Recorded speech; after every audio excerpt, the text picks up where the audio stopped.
You guys ready? All right, Tom, I guess one of the things that everybody wants to know is it's kind of an early start. Tell me a little bit about what you're thinking. Yeah, I've been planning this, really after the election of this, this past election. When Tim Smith lost, I thought, man, I went down to Powers Hamburgers like I always do after my victory, and I won for my 5th time. And I said, why do we always lose the mayor's race? I just don't understand why this happens.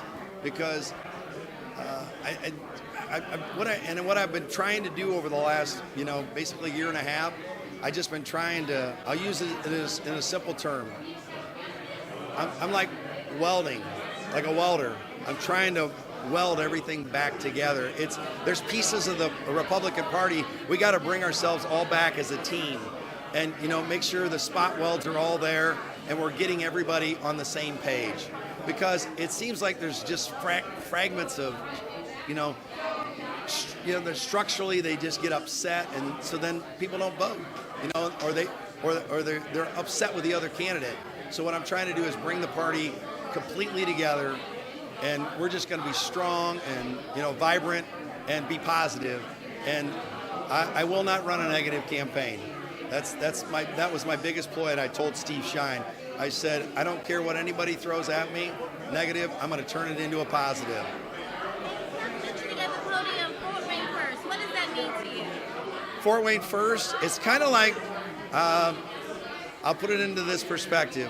When I get up every morning, I'm thinking about what's the next great thing that we can do for Fort Wayne, because it's just the little things too. Sometimes it's that answering that phone call for that constituent that calls me and says, Tom, I've been trying to for months and months and months to get a hold of somebody, and I want to get my curbs fixed, and I can't get anybody to respond back to me. And they'll come to me, and I'll get with them, I'll talk with them, and I'll move forward with it. And that's what it's all about. Just making every single person important. Because everybody is important. And I think sometimes that people, you don't want to take them for granted, because they all live in Fort Wayne.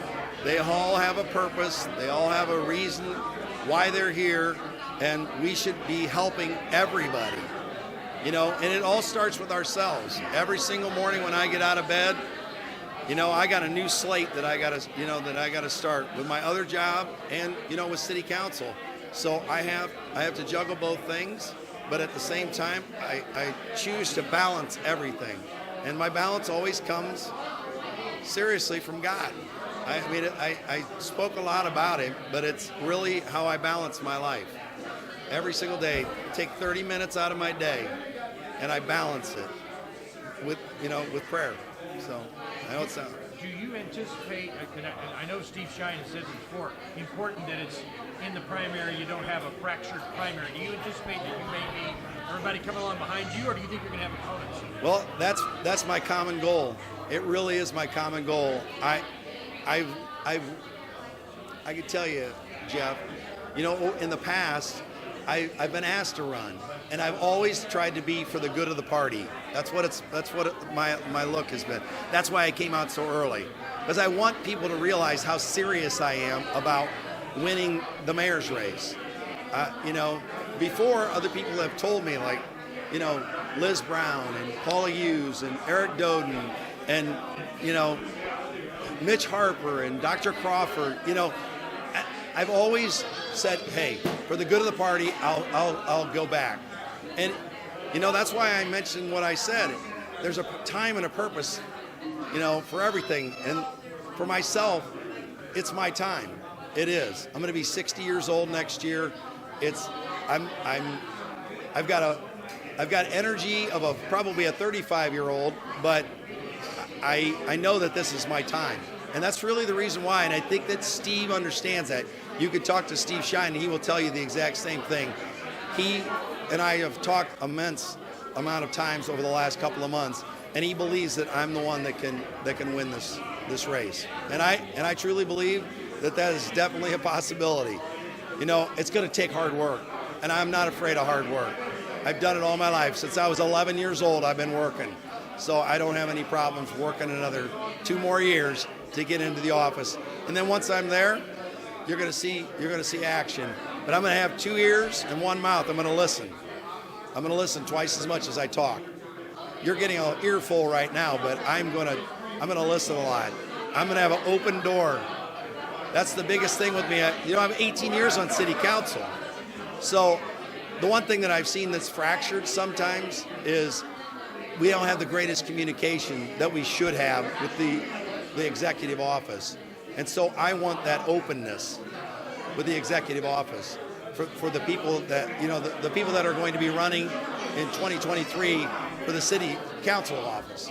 So when they get elected, I want to be able to work with them and have that open door. It's like, hey, come on, let's talk. Let's see what you're looking at, what your vision is for your district. And that's the one thing that I think has been missing. I've had to do a lot of it on my own because I've had that vision. A lot of times the mayor will ask me, to vote on something and go over something, and I have to really, chew on it and really think about it and pray about it. And then, I make that tough, hard decisions that I've made. And I've made some hard ones, really tough decisions. But I'm telling you right now, I'm going to work for everybody. I'm going to leave no stone unturned.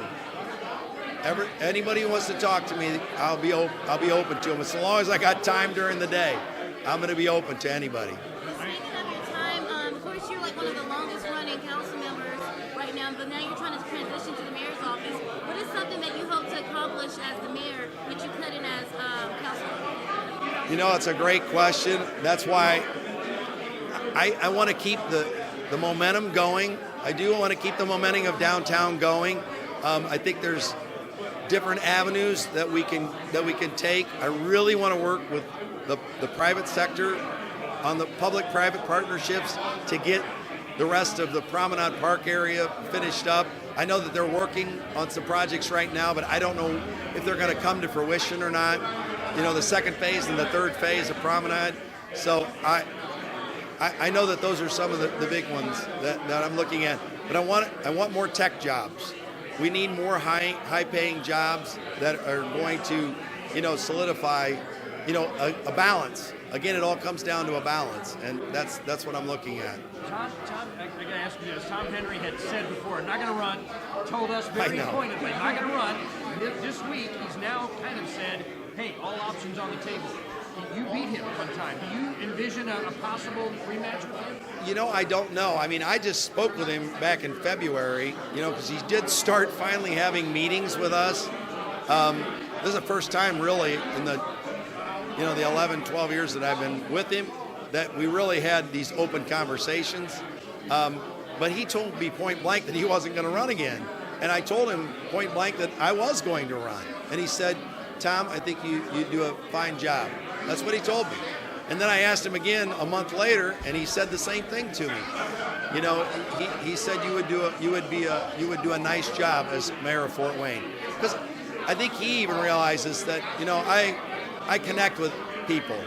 I'm not afraid to talk to anybody, and I'm not afraid to dig deep and and work on those hard projects. And I don't know. I don't know what his answer is. I mean, I'm not going to back out now. I already decided that this is what I was going to do.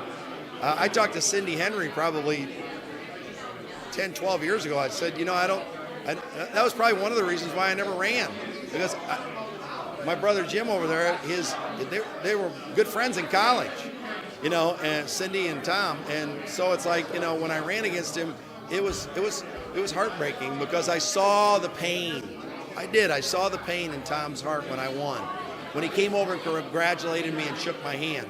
So I'm just going to do what I feel that's my path. And right now, this is my path. I really feel that this is where I'm supposed to be and where I'm going to go. It's mine to lose if I choose to.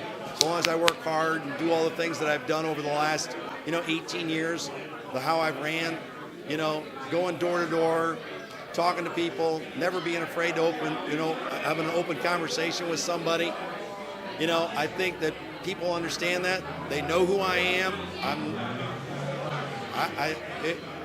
It's really mine. It's really mine to lose if I want it. I mean, from what I've been hearing from constituents out there that are talking to me, they go, "We're going to vote for you. We've never voted before, and we're going to vote for you. We're going to vote for the mayor's race." So that's exciting. So, and I'm hearing a lot, Jeff. So it's great. That's one reason why I got so excited, because there's different voters. There's people that have never voted in an election before. Anything else? Yeah, why your logo? Why DNM? Oh, this is a great one. So this is the logo. So I'll give you this.